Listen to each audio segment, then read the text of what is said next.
And welcome back to You Reach On at 120. I am Jeff Cliff, and this is a series of 120 videos of things that I learned as a student of computer science at the University of Regina. And today we're going to be talking about learning.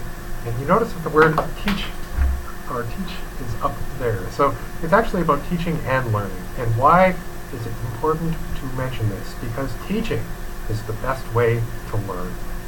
If you want to understand something, stand in front of a bunch of people and start talking about it. Because if you're wrong, first of all, they'll correct you. Eventually, someone will point out that you're wrong. But the other problem is that you'll look embarrassed if you're wrong. So you have suddenly an incentive to not be wrong.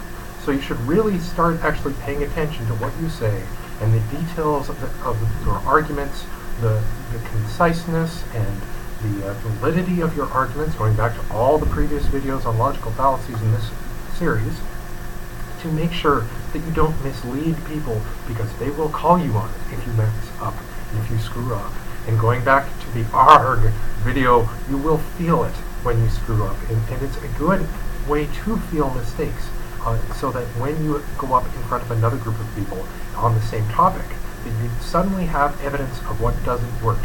And what does and does not work can, of course, guide you into making the right decisions, into giving the right lecture, into giving the right details of what you should be saying. But of course, the best way to go about teaching is to not be wrong in the first place.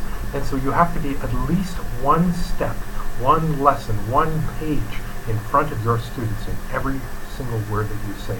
And you have to kind of push yourself to learn just that little bit further ahead, a little bit better, a little bit deeper into the subject matter. You won't necessarily be able to learn, one level deeper in every direction compared to your particular lesson, because that there are a lot of different dimensions of which you could learn, a lot of ways that you could apply practically anything, going back to the different approaches and the, can you use the result video?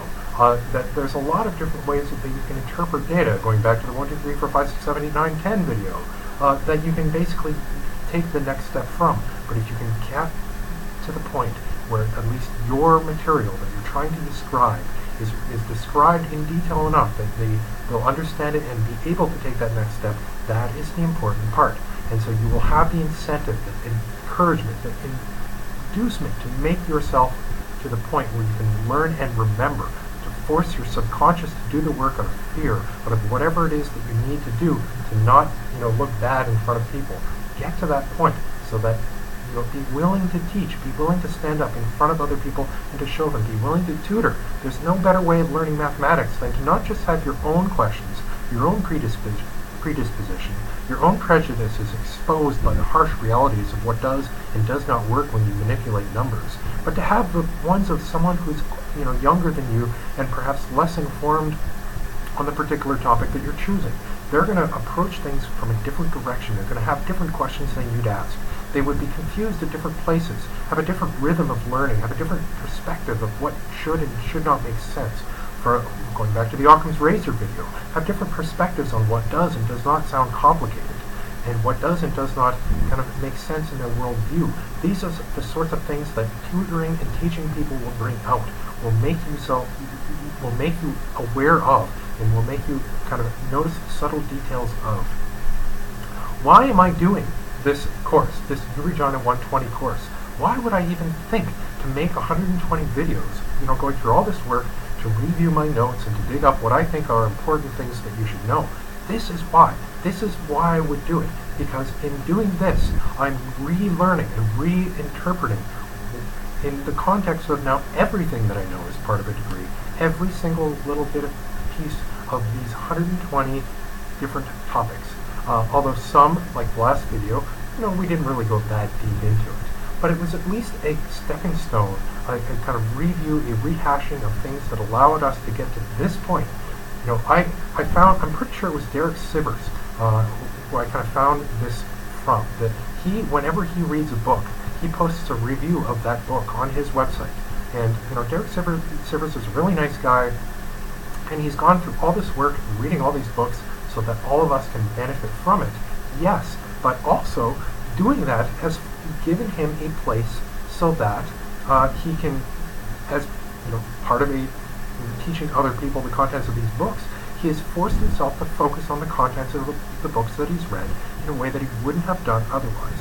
I know people who read just as much as their sitters, if not more, who have broader perspectives of what content that they put into their mind. And nevertheless, they don't remember it. They don't build upon it. They don't do things with it. That Sibbers does. That you can see the difference between people who force themselves to teach other people and those who do not. Because the people who don't forget things.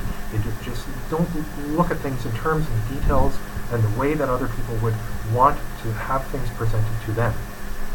I, especially as a younger man, had a lot of trouble explaining simple things to people, getting people to fix their computers, getting people to, unplug things and plug things in the right order so that their computers and their network setup would work. I had problems because I did not have access to enough people who wanted to learn and who wanted to make the mistakes that I made. I just assumed that, or would have assumed that everyone thought like I did, and I still do to some extent.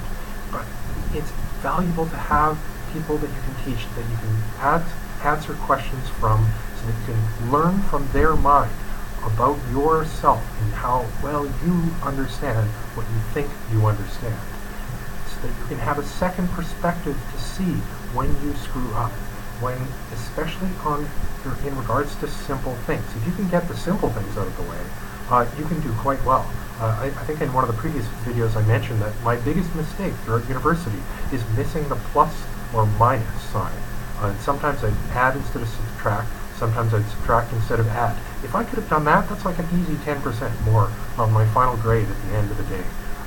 If you can get to the point where you can see the simple mistakes that you're making, you can do much better at the more complicated things. And again, the best way to do that, the best way to learn, is by putting yourself in front of other people and teaching them, and taking part in their learning process, learning with them, helping them learn, getting to a deeper understanding of what you know because they force you to do it in order to explain what you know to them. To prime your memory, to remember the things that are important enough to share, to teach you so that you can gain from my struggle and I can gain from your struggle in understanding what I'm saying. That is the goal. And I've learned a lot from teaching basic computer science, basic mathematics, and other things to people who may not have had as good of an understanding without my assistance. They have succeeded in some cases, not all cases, but certainly some. And I am Richard Ford.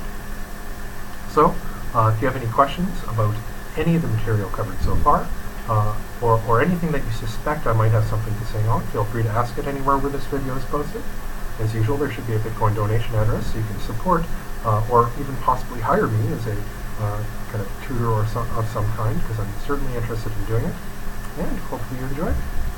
I'm certainly thankful that you're listening thus far. See you in the future.